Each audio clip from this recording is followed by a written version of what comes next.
Kamal sir ஃபேன்ஸும், முதல்வர் விஜய் அவர்களுடைய ஃபேன்ஸும் வந்து பார்த்தீங்கன்னா, சோஷியல் மீடியால இப்ப 2, 3 நாளா ரொம்ப வாக்குவாதம் வந்து போயிட்டு இருக்காங்க. அதுலயும் வந்து குறிப்பா, இது தற்குறி ஆட்சி அப்படின்ற மாரி நம்ம கமல் சார் ரசிகர்களும், நம்ம முதலமைச்சர் விஜய் அவர்களுடைய ஃபேன்ஸ் வந்து பார்த்தீங்கன்னா, "எப்பா டார்ச் லைட் செக்யூரிட்டி 142 சீட்ட வச்சுட்டு வந்து ஜெயிச்சு கன்டெஸ்ட் பண்ணீங்க. ஒண்ணு கூட ஜெயிக்க முடிஞ்சுச்சா? நாங்க வந்து அப்படி இல்ல." அப்படின்ற மாரிலாம் வந்து பேசிட்டு இருக்காங்க. இதுல வந்து உள்ள அர்த்தம் என்ன அப்படின்னு சொல்லி பார்த்தீங்கன்னா, நம்ம வெளிய இருந்து அனலைஸ் பண்ண பொழுது, முதலமைச்சர் விஜய் அவர்களுக்கு நேரம் நல்லா இருந்தது. பிளஸ் வந்து பார்த்தீங்கன்னா, அவருக்கு ஒரு ஃபேன் ஃபாலோயிங் இருக்கு. அந்த ஃபேன் ஃபாலோயிங் வந்து பார்த்தீங்கன்னா, ரோட்டா கன்வெர்ட் ஆயிடுச்சு. எல்லாம் ஓகே தான். அவருடைய பிரசன்ஸ் இன்னும் வயது வந்து கொஞ்சம் சிறு வயதிலே உள்ள வந்ததுனால, மாற்றம்னு சொல்லி மக்கள் வந்து உண்மையிலே நம்பி மாற்றம் வந்து குடுத்துட்டாங்க. ரைட். அதற்காக கமலஹாசன் அவர்களுடைய எஃபோர்ட்ட வந்து பார்த்தீங்கன்னா, நீங்க வந்து கொச்சைப்படுத்தல் எப்படி? ம். அதாவது ஆக்டிவ் பாலிடிக்ஸ்ன்னு சொல்லி உங்களுக்கு வந்து கேள்விப்பட்டிருப்பீங்கல்ல. அது வந்து நம்ம முதலமைச்சர் விஜய் அவர்கள் அவருடைய கட்சி ஆரம்பிக்கும்போது பண்ணவே இல்ல. ஓப்பனா சொல்றேன். அவர் பேசவே போல. எப்பயும் எங்கெங்கேயோ அப்பப்போ தான் பேசிட்டு போனாப்புல. ஆனா, நம்ம கமலஹாசன் அவர்கள் பேசுறது மட்டும் கிடையாது. பிரச்சாரம் பண்ணது மட்டும் கிடையாது. சரியா? ஆக்டிவா பாலிடிக்ஸ்ல என்னென்ன பிரச்சனைகள் வந்துச்சோ அன்னைக்கு வந்து குரல் குடுத்துருவாரு.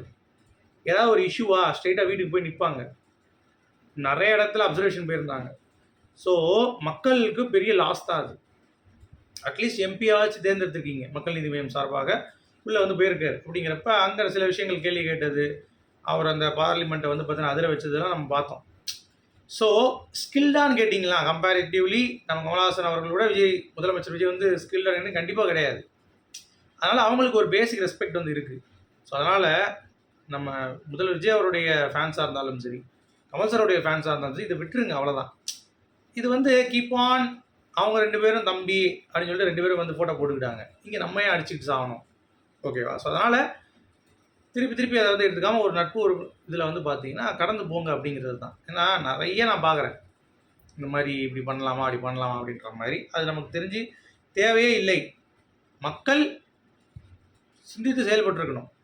கரெக்ட்டா? ஸோ, கமலஹாசன் அவர்கள் அட்லீஸ்ட் அவர் நிக்கும்படி சப்போர்ட் பண்ணியிருந்தாங்கன்னா, மேபி அது வேற மாரி ஒரு டைமென்ஷன்ல இருந்திருக்கும் அப்படிங்கிறது தான். பட் அது வந்து பண்ணல அப்படிங்கிறப்ப நம்மளால வந்து அதற்கு கருத்துக்களே தெரிவிக்க முடியாத ஒரு சிச்சுவேஷன்ல நம்ம வந்து இருக்கோம் அப்படிங்கிறது பார்க்க முடியுது. ஸோ, இத நீங்க எப்படி பார்க்குறீங்க அப்படிங்கிறத சொல்லுங்க. அடுத்து நம்ம லோகேஷ் கனகராஜ் அவர்கள் தெலுங்குல வந்து பார்த்தீங்கன்னா, ஒரு பிரஸ் மீட்ல லேட்டஸ்ட்டா வந்து போகும்போது ஒரு எஃப்எம் இதில வந்து ஒரு பேட்டி குடுத்துருக்காங்க. அதில கமல் சாருடைய படங்கள்ல எத நீங்க வந்து ரீமேக் பண்ணணும்னு ஆசைப்படுவீங்கன்னு சொல்லி கேட்டதுக்கு, அது வந்து கமல் சாரே பண்ணா நல்லா இருக்குங்கிறது தான் அவருடைய முதல் பாயிண்ட். ஓகே. ஆனா, அவர் சொன்ன அடுத்தது வந்து குருதி புனல் நான் பண்ணணும்னு ஆசைப்படுறேன். ஏன்னா, அது வந்து ரொம்ப டஃப்பான ஒரு சப்ஜெக்ட் அப்படின்ற மாரி வந்து பையர் வந்து பேசியிருக்காப்புல. ஸோ, அது வந்து ரொம்ப என்ன சொல்றது? பக்காவான ஒரு கருத்தாக அனைவரும் கமல் சாருடைய ஃபேன் பாய்ஸ் எல்லாருமே வந்து பார்த்தீங்கன்னா, புரிந்து கொள்ள வேண்டிய ஒரு கருத்தாகவும் இருந்தது. ஏன்னா, குருதி புனல் மாரி ஒரு ஜெம் அப்படி ஒரு படம் அப்படிங்கிறது இனிமேல் வந்து நடக்குமா அப்படின்னு சொல்லி கேட்டிங்கன்னா, கண்டிப்பா அப்படிப்பட்ட ஒரு ஸ்கிரிப்ட் வந்து பார்த்தீங்கன்னா, கமல் சார் மட்டும் தான் யோசிக்க முடியும். ஸோ, அதை இவர் சொன்னது அப்படிங்கிறது, ஹைலைட் பண்ணது அப்படிங்கிறது ரொம்ப அற்புதமா இருந்தது. அடுத்து கிருஷ்ண முரளி அப்படின்னு சொல்லிட்டு ஒரு ஆக்டர். அவர் ராஜேந்திர பிரசாத் தான் வந்து கமலஹாசன் அவர்களுடையோட மிகச்சிறந்த நடிகர் அப்படின்ற மாரி சொல்லிட்டு, சரி என்ன காரணம் சொல்றாரு அப்படின்ற மாரி நம்ம வந்து பார்த்தோம் அப்படின்னா, அதாவது இவர் வந்து பேசிட்டே இருப்பாராம், நகைச்சுவை நல்லா காட்டுவாராம். ஆனா அட் த டைம் நகைச்சுவை முடிஞ்ச மாரி இருக்கிறப்ப டக்குனு அழுதுருவாராம்.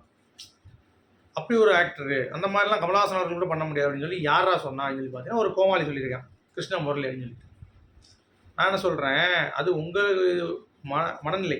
ஓகே. இப்படிதான் இருக்கணும். ராஜேந்திர பிரசாத் வந்து அப்படி பண்ணாரு, இப்படி பண்ணாருங்கிறது அது உங்களுடையது. கமல் சார் அப்படிங்கிறது, அவர் பண்ணத வந்து இதுவரைக்கும் இப்ப இருக்கக்கூடிய ஆட்கள் நீங்க யாருனாலும் எடுத்துக்கோங்க. இப்ப ரீசென்ட்டா கரண்ட்ல கூட்டு வாங்களேன். எவனும் பண்ணது இல்ல. அதான் வந்து உண்மை. அதுவே வந்து ஒரு மிகப்பெரிய ஒரு இது. அத வச்சு நீங்க கம்பேர் பண்ணி கமலஹாசன் அவர்களும் மிஞ்சிட்டாரு அப்படின்ற மாரி சொல்றதெல்லாம் வந்து எனக்கு எது ஞாபகம் இருக்குன்னா, இவர பார்த்தா எப்படி தெரியுமா தோணுது? இந்த சிவா இருக்கார்ல, அவர் வந்து சலங்கை ஒலி படத்துல, சிப்பிக்குள் முத்து படத்துல ஒரு பாட்டுக்கு வந்து நடனம் இவருக்கு தெரியும் கமல் சாருக்கு. தெரியாத மாரி ஆடணும். அதுக்கு வந்து ஒரு 1/2 மணி நேரம் கஷ்டப்பட்டாரு அப்படின்னு சொல்லி சொன்னாங்க. நான்லாம் அப்படி கிடையாது சார். சும்மா ஆடிருவேன் அப்படின்ற மாரி. இந்த விஷயத்துல உங்கள நான் மிஞ்சிட்டேன் அப்படின்ற மாரி சொன்ன மாரி இருக்கு. உங்களுக்கு நான் சொல்றது புரியுதா? ஸோ அந்த மாரியான ஒரு கான்செப்ட்ல வந்து பேசிட்டு இருக்காங்க அப்படிங்கிறது பார்க்க முடியுது. நீங்க இத எப்படி பார்க்குறீங்க? அப்புறம் ஆக்ட்ரஸ் தாரிணி அவர்கள் கமல் சார்லாம் வந்து பார்த்தீங்கன்னா, ஒரு மனுஷனே கிடையாது. அவர் வந்து ஒரு வெறியர் சினிமால அப்படின்ற மாரி வந்து பேசியிருக்காங்க. உண்மதானே? ஆனா அந்த வெறியர்கிட்ட இருந்து ஒரு படம் டக்குன்னு ஒரு அறிவிப்பு. இந்த ஷூட்டிங் போறான்னு சொல்லிட்டு கமல் சார் ஃபேன்ஸ வந்து கொஞ்சம் ஆக்டிவாவே ஆக்க மாட்றீங்களே ஆண்டவா! அப்படின்ற மாரி தான் நமக்கு ஒரு ஃபீல் இருக்கு அப்படிங்கிறது தான். அடுத்து ஜாக்குவார் தங்கம் அவர்கள் அவருடைய ரீசெண்டான காணொலியில் கமல் சார் வந்து ஃபைட் பண்ணும்பொழுது புது புது ஐடியாஸ் வந்து கொடுப்பாரு. இது நான் யார்கிட்ட பார்த்தேன் அப்படின்னா, எம்ஜிஆர் அவர்கள் அப்படி தான் பண்ணுவார் அப்படின்ட்டாரு. எம்ஜிஆர் அவர்களும் புதுசு புதுசாக டெக்னிக் வந்து யூஸ் பண்ணுவாங்க. அதுக்கடுத்து இவர் யூஸ் பண்ணுவார், யாரும் நான் பார்த்ததில்லை அப்படின்ற மாதிரி.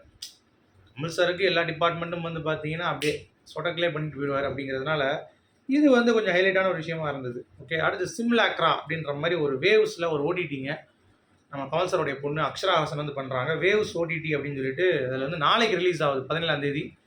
ஸோ கண்டிப்பாக பாருங்கள், த்ரில்லர் படம் அப்படின்ற மாதிரி சொல்லப்படுது.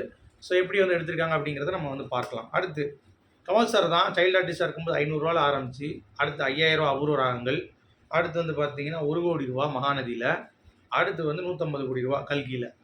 டிரான்ஸ்ஃபர்மேஷன் பார்த்தீங்களா? எடுத்தோடனே நாங்கள் வந்து உச்சத்தை தொடரணும் அப்படின்றதெல்லாம் கிடையாது. படிப்படியாக கலைக்காக ஒரு கலைஞன் எப்படி ஒரு வளர்ச்சி அப்படிங்கிறதை நீங்கள் புரிந்து கொள்ளுங்கள் அப்படிங்கிறது தான் பாயிண்ட். ஸோ வேறு லெவல் எலிவேஷன் வந்து கொடுத்துருக்காங்களே. அடுத்து ரஜினி சார் நடிக்கக்கூடிய தர்மன் கமல் சாரோடைய ப்ரொடக்ஷனில் சிம்ரன் வந்து ஒரு ரோல் பண்ணுறாங்க அப்படிங்கிறது நீங்கள் பார்த்துருப்பீங்க. ராஷி கண்ணாவும் இருக்காங்க. பட் இப்போது ருக்மணி வசந்த் இருக்காங்கல்ல, அவங்க ஒரு மீட்டியான ஒரு ரோல் வந்து இருக்குது, அதற்கு வந்து கேட்டிருக்காங்களாம்.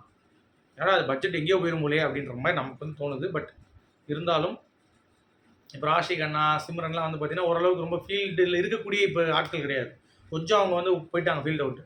ஸோ ஒரு இருக்கணும்ல, ஒருத்தவங்க வந்து உள்ள நம்ம படம் பார்க்க வரணும் அப்படின்னா ஒரு ரோல், நல்ல ரோல் அப்படின்னு நம்ம சொல்கிறாங்க. ஸோ மேபி என்ன அப்படிங்கிறத பார்ப்போம். அதே மாதிரி இந்தியன் 3ல இன்றைக்கி வந்து ஒரு குண்டை தூக்கி போட்டாங்க. கேமியோ பண்ணுறாங்க கமல் சார் கூட வந்து ரஜினி சாரும் அஜித் சாரும் அப்படின்னு சொல்லிட்டு. டேய் இல்லை, அவர் உருட்டாதான் நியாயம் வேணாமா அப்படின்ற மாதிரி இருக்குது. அது வந்து ஒரு புகழ்பெற்ற ஒரு நிறுவனமே போட்டிருக்காங்க. அதை பார்க்கும்போது எனக்கு இன்னும் வந்து என்னடா அது, நம்ம யாராவது போட்டால் கூட பரவாயில்லைங்க நம்ம சேனல் வச்சு.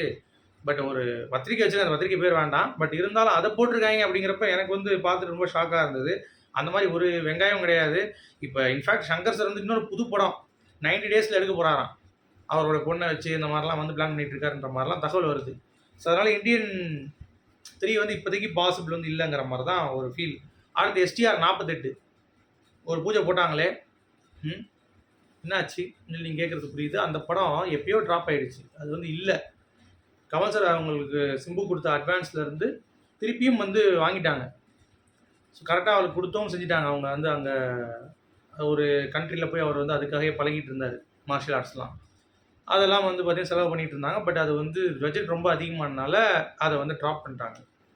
ஓகேவா? ஸோ அதுவும் வந்து இப்போது கேட்டிருந்தீங்க, அதனால் சொல்கிறேன். அடுத்து செயான் செகண்ட் ஷெட்யூல் கூடிய விரைவில் ஆரம்பம் அப்படின்ற மாதிரி தகவல் வெளியே வந்திருக்கு. ஸோ அடுத்தடுத்து வந்து பார்த்திங்கன்னா செயான் வந்து ரொம்ப ஃபாஸ்ட்டாக மூவ் ஆகிட்டு இருக்குது அப்படிங்கிறது பார்க்க முடியும். செகண்டில் தேர்ட் நினைக்கிறேன். செகண்ட் கூட ஒரு 3 நாள் போயிட்டு வந்துட்டாங்க. தேர்ட் ஷெட்யூல் நினைக்கிறேன்.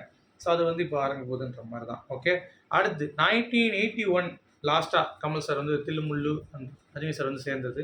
அடுத்து வந்து நம்ம நெல்சன் 2026 வந்து கொண்டு வந்திருக்காங்க.